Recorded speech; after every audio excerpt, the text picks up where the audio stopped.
yaşayın. Tapiler ki bacıtırımız. İlgi zakiri, galek maşakir sizlerine, yazlarıma olan. Vay tele.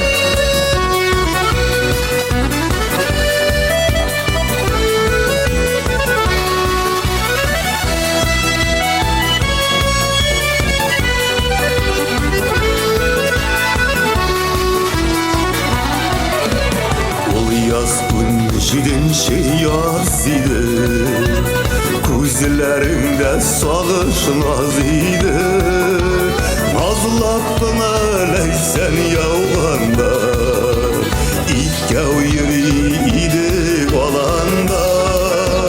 Varsıları gülle bakkanda, umırzaya şeşe bakkanda. Yazlarıma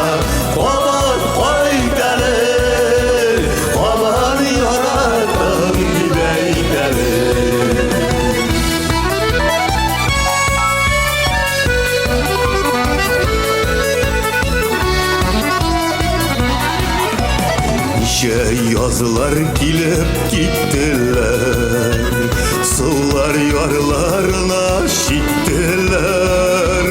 Kuşlar payda bana tıpanıp, yalnız yürek yana sağınır. Varsılar gülle bakkanda, umırzaya şeşe bakkanda. Yazılarıma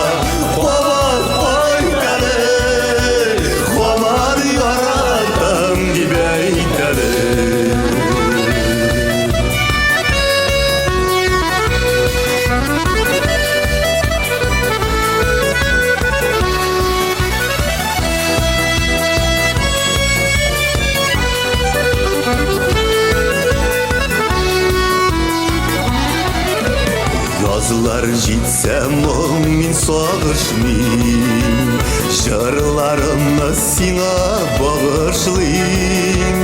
Şal şaşakta yazılı olanlar, singine bir